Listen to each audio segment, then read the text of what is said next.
isang matinik na Pinoy boxer noon.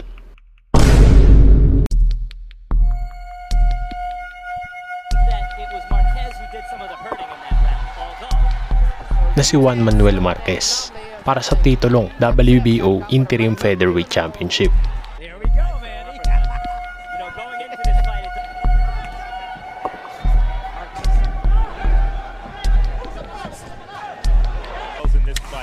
At hindi naging madaling laban ito para sa Mexican icon.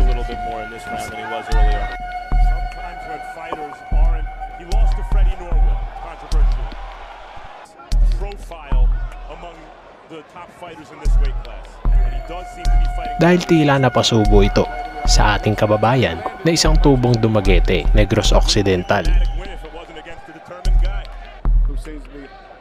Walang iba kundi si Jimrex Haka. Siya lang naman ang nagpahirap kay Dinamita Marquez at ang kanilang laban ay isang naging madugo at puno ng aksyon.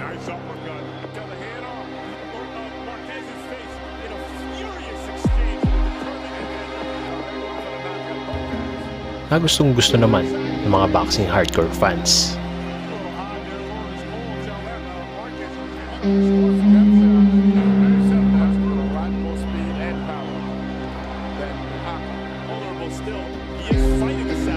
Ang Pinoy na binansagang The Executioner ay isang southpaw o kaliwete na mayroong height na 5'7", nakasabayan noon nila Bongbong Bautista, Brian Viloria at iba pang Pinoy boxer na sikat noon.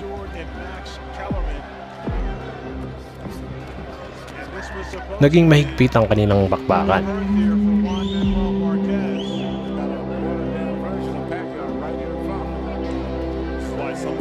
At ipinakita ni Jimrex Haka kung gaano kagaling at katapang ang isang Pilipino.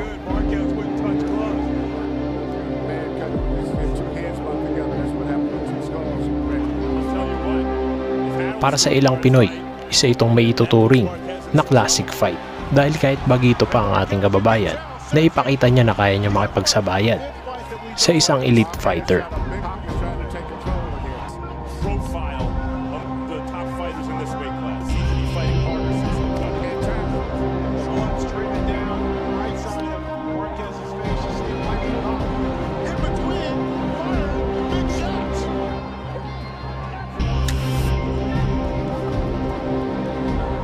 Matapos ang laban, hindi man naging batagumpay ang ating kababayan na maiuwi ang corona, mas naging babaw pa rin ang pinakitang husay ng Pinoy sa kanyang unang world title fight.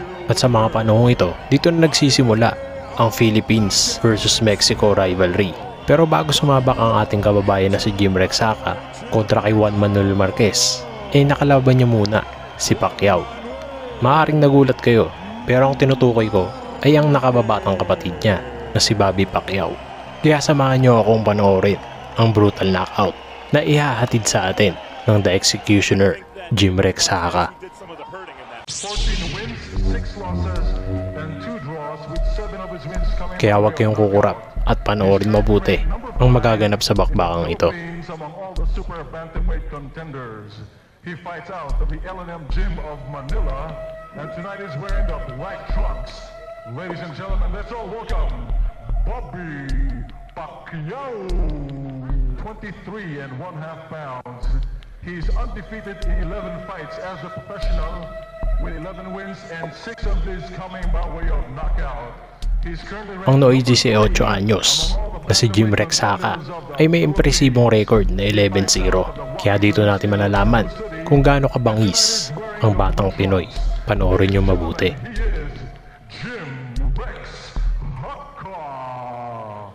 Jimrex Haka.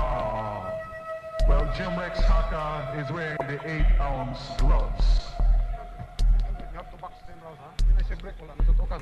Okay, good luck. Okay, welcome to this battle involving Jimrex.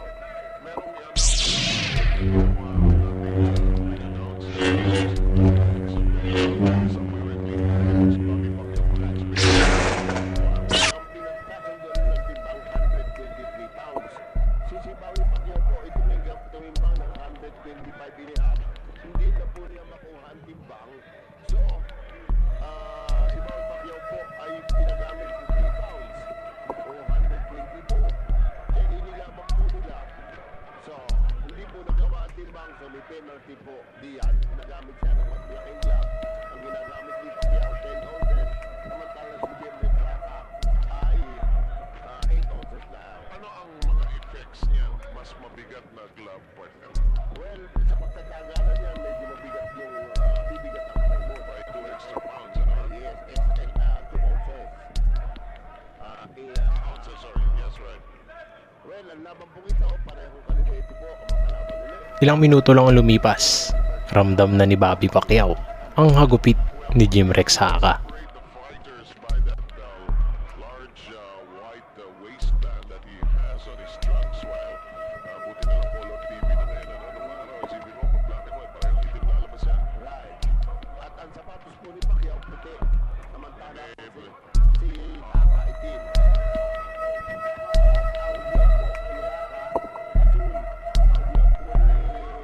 Pacquiao pula. Yun yung mas mabigat na glove. 10 ounces, ikaw na ni Boy Carino. Still in the first round, we're scheduled for 10. This is in fact the last supporting bout before the Cebu Bangkok dual meet involving Hanggang sa tuluyan na masapul at tumihaya si Bobby Pacquiao. on the canvas.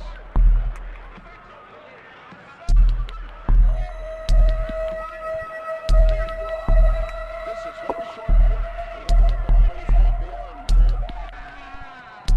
Very delighted June Rexaca jumping up and down. At walang kahirap-hirap, nanalo si Jim Rexaca sa isang brutal na knockout victory laban sa nakababatang kapatid ng ating pambansang kamao.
Hi, I'm Donea Hasnietis, 4 Division World Champion.